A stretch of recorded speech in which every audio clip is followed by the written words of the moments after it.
Olá, meu nome é Adriano e a proposta de hoje é debatermos um pouquinho sobre física clássica e ciência social, pois recentemente, estudando sobre as leis da mecânica, me dei conta que essas leis que são aplicadas à natureza aparentemente também rezam nosso comportamento social. É claro que isso é uma brincadeira, mas supostamente faz algum sentido e pode nos ajudar a pensar um pouco. E é sobre isso que eu gostaria de debater nesse vídeo.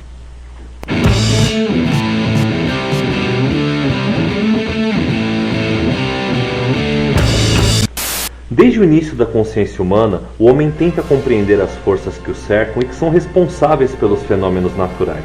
Essa necessidade de respostas deu origem à filosofia, à ciência e às religiões. E há grande semelhança nas leis da mecânica com o nosso comportamento, mas falaremos disso a seguir. Primeiro vamos rapidamente aos conceitos dessas leis, conceitos criados por Isaac Newton. Sim, Newton, aquele mesmo que a maçã caiu na cabeça. Sim, a maçã. Sempre ela. Newton foi um cientista inglês que ficou bastante famoso por teorizar uma das mais importantes forças da natureza, a gravidade. Hoje a gravidade é melhor explicada pela teoria geral da relatividade de Einstein, que eu não vou tentar explicar, pois com certeza me enrolaria, mas que você pode encontrar aqui mesmo no YouTube explicações magníficas que poderão esclarecer quaisquer questionamentos. Só é importante ressaltar que a teoria do Einstein não desmerece em nada a descoberta e pesquisa de Newton, visto que estamos falando de épocas diferentes e conhecimentos amplamente diferentes. Além da lei da gravitação universal, Newton criou as leis da mecânica, que são três outras, sim, três outras leis. Isso mesmo, Newton criou mais leis que muitos deputados. As leis de Newton são: princípio da ação e reação, que é aquela que diz que toda ação gera uma reação contrária e oposta. A segunda lei é o princípio fundamental da dinâmica. Nessa aqui eu vou deixar somente a definição escrita aí que você pode ler, pois se começássemos a falar de vetores aqui, o vídeo ia ficar só nisso. Então fica só com essa definição aí que já basta. E finalmente, e a principal, a que nos interessa aqui, é o princípio da inércia, que é aquela que reza que os corpos tendem a permanecer na velocidade que estão. Se estão parados, tendem a ficar parados. Se estão em movimento, tendem a se manterem na mesma velocidade, em linha reta, até que uma força mude essa situação. E refletindo sobre isso, me parece muito com o comportamento que temos em nossas vidas. As decisões que tomamos e posicionamentos que temos. Tendemos a permanecer na velocidade em que estamos. Uma pessoa que está confortável na situação atual é muito resistente a mudanças, e aquelas que vivem em constantes transformações fogem de uma vida mais rotineira. Essas dualidades comportamentais são comumente observadas em velhos e jovens. Para o jovem, tudo é motivo para mudar, trocar. O velho é mais apegado às coisas. Seus objetos carregam memórias, carregam lembranças. O jovem está em constante movimento, é rebelde, se nega a aceitar os padrões pré-estabelecidos, quer modificações e essas modificações devem ser imediatas. O velho está mais parado, se cansou de tentar mudar e prefere continuar assim. A lei da inércia diz que um corpo se manterá parado até que uma força o coloque em movimento, e que permanecerá em movimento até que uma força o pare. Uma das forças que pode diminuir ou até parar o movimento é o atrito.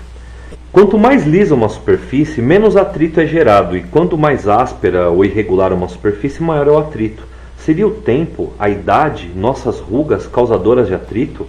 Quanto mais velhos ficamos, nossa pele fica cada vez menos lisa e nossa tendência ao movimento vai ficando cada vez menor. É o mesmo que acontece no caso da prática de atividades físicas regulares. Aqueles que não praticam, ou seja, os sedentários, aqueles que passam muito tempo parados, dão um boi para não entrar ou começar qualquer atividade. Evitam o movimento e o exercício, e os que praticam atividades físicas regulares dão uma boiada para não sair. Estão sempre à procura de novas atividades, desafios, novos esportes. Eu até poderia continuar discorrendo sobre essa ideia, se ela não estivesse parcialmente errada já em sua essência.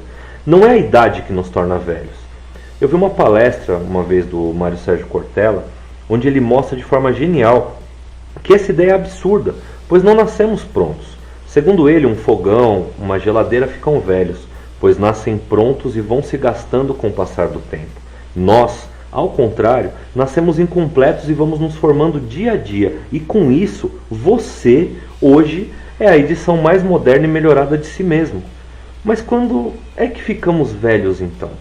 Segundo o maior seriado de todos os tempos, na minha opinião, é claro, a definição é: velho é quem perde a pureza e também é quem deixa de aprender.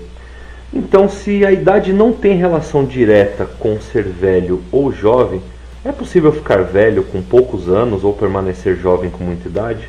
Sim, e a resposta está na mesma canção. E para terminar essa salada de conceitos, faltou um muito importante, que é aquele que aumenta ou diminui o movimento, que é a força. Pois em alguns momentos é necessário acelerar, em outros brecar. E eu vejo a força de uma forma bem parecida com o conceito de Star Wars. Ela pode ser motivadora, auxiliadora, ou pode te afundar e te arrastar para o Dark Side. Em algumas circunstâncias a mudança é importante, em outras permanecer como está é extremamente favorável. A busca pela estabilidade é algo fundamental. Não é possível ser conservador nem revolucionário em tudo, mesmo muitos tentando. Nesse caso, a juventude pode ser sinal de imprudência e ser velho pode ser o caminho para o retrocesso. Mas em ambos os casos é possível buscar a maturidade, o equilíbrio. O maduro busca a inovação da juventude sem desprezar a experiência do idoso. É muito difícil entender alguém que está em sintonia tão diferente da sua. Somente alguém maduro pode extrair o que há de melhor nos dois mundos, aprender com a experiência e se motivar com a inovação. Usar a força a seu favor, impulsionando coisas boas e freando os excessos. Ao refletir sobre esse assunto, precisamos identificar se o resultado do nosso raciocínio não foi efeito desse torpor, se estamos tentando ficar como estamos ou se estamos tentando mudar somente por conta da falta de conformidade. Muitos avanços em nossa sociedade se deram por conta de mudanças e o colapso total não ocorreu exatamente porque existiram pessoas com a cabeça no lugar para conter ações precipitadas. Ou já esquecemos que em nossa história escravizamos outros povos, a mulher não podia votar, pessoas de etnias diferentes não podiam casar. Quem mudou essas regras sociais não estava satisfeito com o status quo. Em contrapartida, nosso planeta está aquecendo, a poluição está atingindo níveis mais que absurdos, nossas reservas de água estão cada vez menores, espécimes de nossa fauna e flora estão sendo extintos, pessoas ainda morrem de fome e sede no mundo e nosso comportamento ainda não foi mudado para evitar esse declínio. É muito importante que mudemos e melhoremos aquilo que não está bom, mas é tão importante quanto possamos manter algumas coisas. Poderíamos avançar muito se as pessoas que têm mentes revolucionárias conseguissem dialogar encontrando equilíbrio nas pessoas que têm as mentes mais conservadoras e vice-versa. Precisamos buscar essa moderação. A sociedade precisa caminhar para frente, mas sem acelerações bruscas. Acelerações podem fazer com que caiamos, mas também não podemos deixar a força do atrito nos estagnar.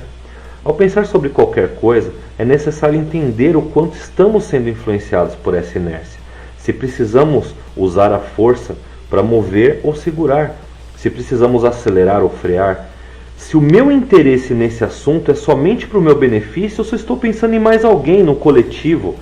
Quando avalio novas possibilidades, estou pensando no que gerará a mudança ou somente na mudança em si? Quando você optou pelo sim, refletiu ou foi motivado só pelo prazer da mudança? Quando optou pelo não, foi uma decisão pensada, formada pela experiência e paciência que a sua bagagem lhe trouxe, ou somente a preguiça de se levantar da poltrona e fazer algo diferente? A minha mensagem de hoje resume-se na pergunta: o que eu quero, ação ou conservação? Quando eu consigo responder isso, o próximo passo me leva a outra pergunta: e o que eu quero é aquilo que devo? E você, está em movimento ou parado? Consegue controlar a força, jovem Padawan? Dúvidas, críticas e sugestões nos comentários abaixo. Por hoje é só. Obrigado e um abraço.